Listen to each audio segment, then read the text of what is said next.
Have you ever noticed that motivation disappears right before something starts to matter? Why does an action feel really easy one day, but then feels really difficult the next? Why do you avoid the things that you actually want? In this video, I'm going to explain exactly how meaning kills motivation. Not loudly, not dramatically, but through subtle changes in your perception that you hardly notice. Failure to understand this actually makes consistency extremely difficult. So myself, I thought for a long time I actually had a discipline problem, right? I noticed that I could act until it meant something, that the moment felt important. I noticed that as soon as the outcome said something about me, that's when I would suddenly feel the most resistance. It wouldn't necessarily be obvious fear or panic. It would creep in as procrastination or delay or distraction. And then the quiet cost would be weeks passing, months passing, years passing, opportunities sort of half taken, and my life feeling like it was still slightly postponed. So here's what I didn't understand back then. Don't miss out what I'm about to say. We think that motivation disappears when we don't care.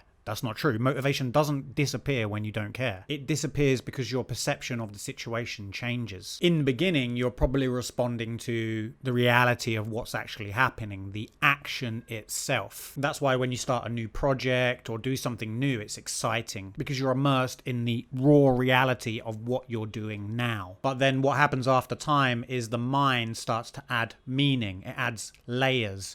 It adds interpretation. It adds what's known as the mental coloring. And like this may sound familiar. You start to say things like, this has to go well. This means something about me. Or, if this fails, it confirms a fear I have about myself. Or even more subtle, I'm good at this, so I need to prove that I'm good at this. I need to prove to others that I'm good at this. So the truth is, like, nothing outside actually changes. What's actually changed is internal. Internal, the situation is no longer just neutral. It's been colored. Extra layers have been put onto it. Your nervous system is no longer reacting to the reality of the situation, which is literally just going to speak to someone you don't know. Your nervous system is now reacting to this extra layer.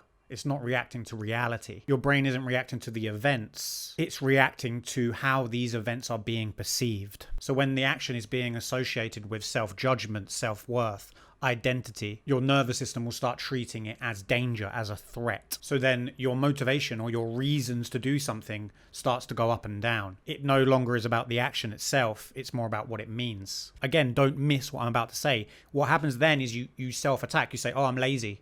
I'm not disciplined. I don't have enough willpower. Maybe I need to improve my habits. Maybe it's dopamine. And then you start arguing with yourself and trying to push through and trying to negotiate with yourself. When really all you're doing is your brain is protecting you from a perceived danger. That's why you'll find that if you're just continuously trying to force yourself, this rarely works. It's rarely sustainable because all you're doing is building up this internal fight that you have with yourself. And not realizing this is like what I'm saying. Most people go wrong at this point because what they do then is they try to fix their perception of the situation with logic rather than see the reality of the situation. It's just an email. It's just applying for a new job. You're writing an email and pressing send. That's the raw reality. But what happens, like I said, is all of this extra layers of all of this mental coloring comes in, and then you're trying to logic and argue with that, and it just becomes exhausting because then you'll add more interpretation.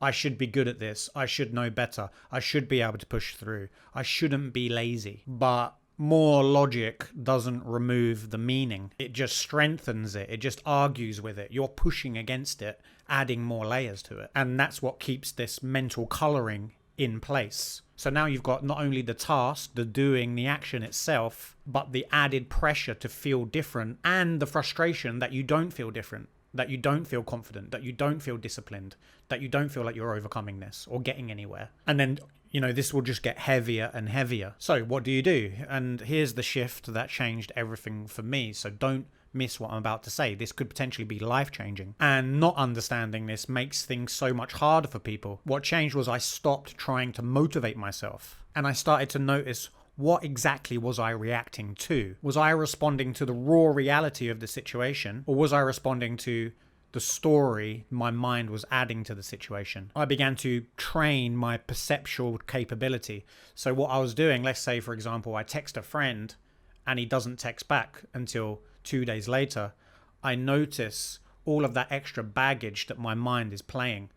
I notice all of that extra coloring that my mind is adding. For example, or maybe he doesn't want to speak to me. Maybe I've upset him. Even the fact that I'm saying he's busy, that's also extra coloring. It may be more of a comfortable story, but the truth is it's more extra baggage, it's more coloring. I got better at seeing the actual reality. He didn't reply. That's the reality. Guys, if this content is helping you, like, subscribe, comment, share this video, help out the algorithm so other people can see this type of content, because I strongly believe this is going to be extremely helpful for a lot of people if they get this. So this training of this perceptual capability, when the meaning dropped and the pressure dropped, then you're much more likely to stay motivated on things, because you just see the reality of the situation. You see the objective reality of just do the thing. All of this added meaning that you're adding, like things like this must go well, this says something about me. That's where your nervous system will confuse this interpretation with the reality. So going to the gym is no longer just going to the gym and lifting weights.